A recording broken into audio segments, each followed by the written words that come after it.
আসসালামু আলাইকুম রাহমাতুল্লাহি ওয়া বারাকাতুহু। সুপ্রিয় সম্মানিত দর্শক শ্রোতা, আশা করি মহান রব্বুল আলামিনের দয়ায় আপনারা সকলেই ভালো আছেন। আজকের ভিডিওটা হলো শবে বরাতের প্রস্তুতি নেবেন যেভাবে। শবে বরাতের প্রস্তুতি নেওয়ার সঠিক পদ্ধতি। শবে বরাত ইসলাম ধর্মের একটি বিশেষ রাত, যা শাবান মাসের 14 তারিখের দিবাগত রাতে পালিত হয়। এই রাতকে ক্ষমা, রহমত ও বরকতের রাত হিসেবে গণ্য করা হয়। মুসলিমরা এই রাতে ইবাদত, বন্দেগী, দোয়া, কোরআন তেলাওয়াত ও নফল নামাজ আদায় করে আল্লাহর নৈকট্য লাভের চেষ্টা করেন। এখানে শবে বরাতের জন্য মানসিক, আত্মিক ও ব্যবহারিক প্রস্তুতির বিস্তারিত আলোচনা করা হলো। শবে বরাতের গুরুত্ব ও তাৎপর্য, অর্থাৎ নম্বর 1, শবে বরাতের গুরুত্ব ও তাৎপর্য জানা। শবে বরাত উপলক্ষে আত্মিক প্রস্তুতি প্রথম ধাপ হলো এর মাহাত্ম্য ও গুরুত্ব সম্পর্কে জানা। কোরআন ও হাদিস থেকে বোঝা যায় এটি একটি ফজিলতপূর্ণ রাত, যাতে আল্লাহ তাআলার বান্দাদের গুনাহ মাফ করেন এবং তাদের ভাগ্য নির্ধারণ করেন।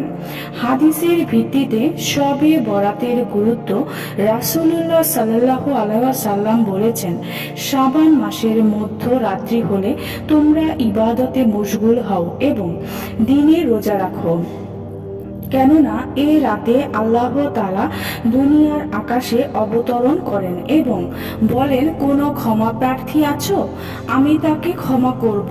কোনো রিজিক চাওয়ার ব্যক্তি আছো, আমি তাকে রিজিক দেব। কোনো বিপদগ্রস্ত আছো, আমি তাকে বিপদ মুক্ত করব। ইবনে মাজাহ, হাদিস নম্বর 1388। শবে বরাতের অন্যান্য ফজিলত।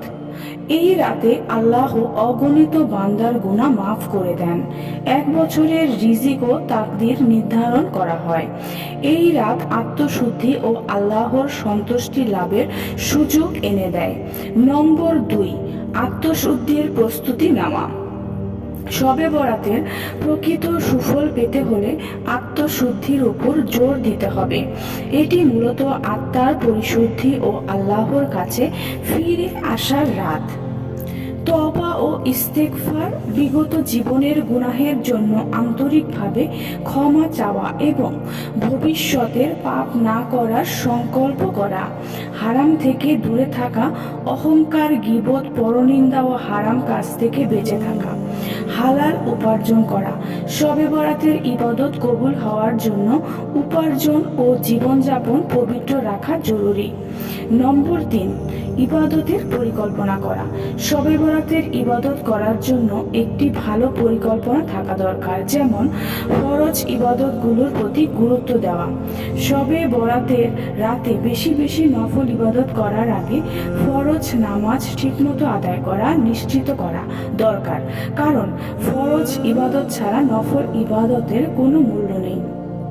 এছাড়াও নফল নামাজ আদায় করা, রাতে 2, 4, 6, 8 বা 12 রাকাত নফল নামাজ পড়া যেতে পারে। 2 রাকাত করে সালাম ফেরানো উত্তম। প্রতিটি রাকাতে কোরআনের ছোট ছোট সূরা পাঠ করা। এছাড়াও কোরআন তেলাওয়াত করা। এই রাতে বেশি বেশি কোরআন তেলাওয়াত করা অত্যন্ত ফজিলতপূর্ণ। এছাড়াও জিকির ও দোয়া করা, আস্তাগফিরুল্লাহ বেশি বেশি পড়া, আল্লাহর 99 নামের জিকির করা, নিজের ও পরিবারের জন্য কল্যাণ কামনায় দোয়া করা। রোজা রাখার প্রস্তুতি নেওয়া। শবে বরাতের পরদিন অর্থাৎ 15 শাবান রোজা রাখা সুন্নত। রাসূল সাল্লাল্লাহু আলাইহি ওয়াসাল্লাম এই দিনে রোজা রাখতেন। শবে বরাতের বরকত পেতে হলে আত্মীয়দের সঙ্গে সম্পর্ক ভালো রাখা প্রয়োজন। নম্বর 4, আত্মীয় স্বজনদের সঙ্গে সুসম্পর্ক বজায় রাখা। আত্মীয়দের খোঁজ খবর নেওয়া, যদি কারো সঙ্গে মনোমালিন্য থাকে তাহলে তা মিটিয়ে ফেলা, দান সদকা করে আত্মীয়দের সাহায্য করা। নম্বর 5, বিশেষ দোয়া ও আমল করা। শবে বরাতের রাতে কিছু নির্দিষ্ট দোয়া ও আমল করা যায়। ক্ষমার দোয়া, আল্লাহুম্মা ইন্নাকা আফুউন তুহিব্বুল আফওয়া ফাফু আন্নি, অর্থ হে আল্লাহ তুমি ক্ষমাশীল, তুমি ক্ষমা করতে ভালোবাসো, তুমি আমাকে ক্ষমা করে দাও। নম্বর 6, মসজিদে ইবাদতের পরিকল্পনা করা, যেখানে জামাতে নামাজ আদায় করা, কোরআন তেলাওয়াত ও ইবাদতে সময় কাটানো যেতে পারে। নম্বর 7, অপসংস্কৃতি ও বিদআত থেকে দূরে থাকা। এই রাতের ফজিলত অর্জন করতে হলে সঠিক প্রস্তুতি নিতে হবে। অন্তরের শুদ্ধি, ইবাদতের পরিকল্পনা, দোয়া, তওবা, আত্মীয়তার সম্পর্ক বজায় রাখা ও বিদআত পরিহার করা। আমরা যেন এই রাতে আল্লাহর সন্তুষ্টি অর্জনের জন্য যথাযথ প্রস্তুতি নিয়ে ইবাদত করতে পারি। আমিন। সুপ্রিয় সম্মানিত দর্শক শ্রোতা, আশা করি ভিডিওটি ভালো লেগেছে। ভিডিওটি যদি ভালো লেগে থাকে অবশ্যই চ্যানেলটি সাবস্ক্রাইব করবেন, লাইক করবেন, কমেন্ট করবেন এবং বেশি বেশি শেয়ার করে দিবেন। সবাই ভালো